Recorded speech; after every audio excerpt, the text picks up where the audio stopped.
नमस्कार. आज आपण एका खास विषयावर बोलणार आहोत. थायरॉइड आणि त्यावरचे पारंपरिक आयुर्वेदिक उपाय. चला तर बघूया या प्राचीन ज्ञानात काय काय सांगितले. पण हे सगळं सुरू करण्याआधी एक प्रश्न मनात येतो, नाही का, की हे जे जुनं प्राचीन ज्ञान आहे ते आजच्या काळात खरंच आपल्या आरोग्यासाठी उपयोगी ठरू शकतं का? चला याच प्रश्नाचं उत्तर शोधण्याचा प्रयत्न करूयात. तर इथे ना आपल्याला अनेक उपाय दिलेले आहेत. आपण काय करूया, त्यांना वेगवेगळ्या भागांमध्ये विभागून समजून घेऊया. आणि सुरुवात अर्थातच आपल्या आहारापासून करूया. चला तर मग सगळ्यात आधी बघूया की आपल्या रोजच्या खाण्यापिण्यात काय बदल करायला हवेत. काही अगदी छोटे पण खूप महत्त्वाचे बदल सुचवले आहेत, ते आता पाहूया. तर पहिला उपाय आहे सकाळी सकाळी घ्यायच्या 3 खास पावडर इंचा. म्हणजे बघा, 1 चमचा जवसाची पावडर दिवसातून 3 वेळा, 1 चमचा धन्याची पावडर दिवसातून एकदा आणि 1 चमचा बडीशेपाची पावडर दिवसातून एकदा. हे सगळं 3 महिने रिकाम्या पोटी घ्यायचंय, कच्चं किंवा कोमट पाण्यासोबत.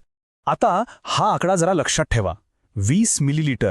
कारण पुढे जे काही आरोग्यदायी रस आपण बघणार आहोत त्यासाठी हे प्रमाण खूप महत्त्वाचं ठरणार आहे. ओके, तर इथे 2 प्रकारचे रस सांगितले आहेत. पहिला आहे दुधी भोपळ्याचा रस, ज्याला आपण लौकी म्हणतो. हा खास करून वजन नियंत्रणात ठेवायला मदत करतो. आणि दुसरा रस म्हणजे कोमट पाण्यात कोरफडीचा रस घालून त्यात तुळशीच्या रसाचे 10 थेंब टाकायचे. बघा, प्रत्येकाचे फायदे किती वेगवेगळे आहेत. यानंतर एक अगदी सोपा पण तितकाच महत्त्वाचा नियम आहे. तो म्हणजे दिवसभरात जे काही पाणी प्यायचं आहे ते फक्त आणि फक्त तांब्याच्या भांड्यातूनच प्यावं, असा सल्ला दिला आहे. आहारातला आणखी एक छोटासा पण खूप परिणामकारक बदल. आपलं जे रोजचं पांढरं मीठ आहे ना, ते टाळून त्याऐवजी सेंधव किंवा काळं मीठ वापरायचंय. एक सोपा बदल नाही का? बरं, खाण्यापिण्याचं तर झालं.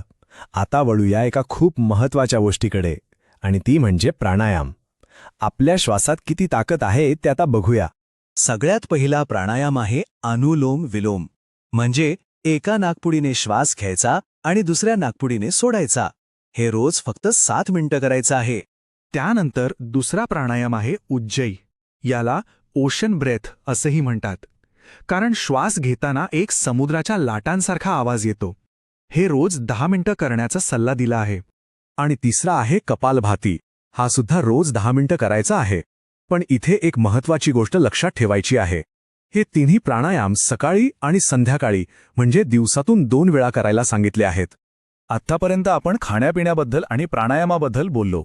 आता आपण काही अशा उपायांबद्दल बोलणार आहोत जे बाहेरून लावायचे आहेत किंवा काही खास सवयी म्हणून रोजच्या आयुष्यात आणायचे आहेत. चला बघूया हे नक्की काय आहे.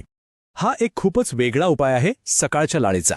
करायचं काय आहे की आदल्या रात्री दात स्वच्छ घासून झोपायचं आणि सकाळी उठल्या उठल्या काहीही खाण्यापिण्याआधी आपली जी लाळ आहे तिच्याने थायरॉइड ग्रंथीच्या भागावर स्पर्श करायचा आणि तिथे 10-12 वेळा हळूवारपणे चोळायचं. पुढचा उपाय आहे नारळाच्या मुळांपासून बनवलेला काढा.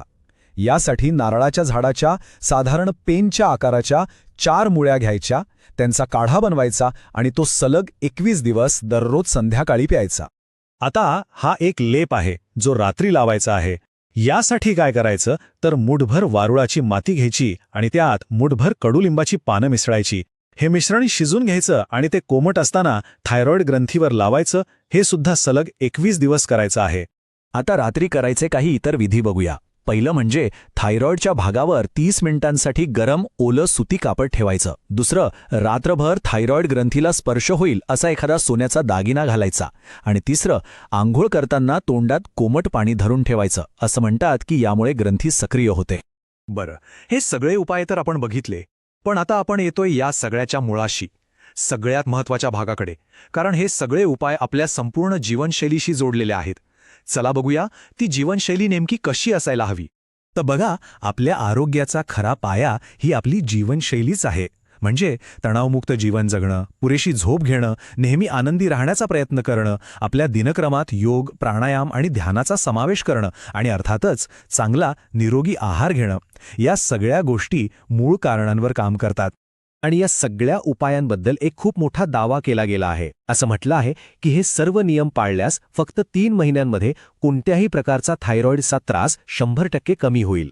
आणि शेवटी जाता जाता एक विचार करायला लावणारा प्रश्न की रोजच्या आयुष्यात एक सातत्यपूर्ण चांगली दिनचर्या ठेवण्याची खरी ताकद काय असू शकते, यावर नक्कीच विचार करायला हवा.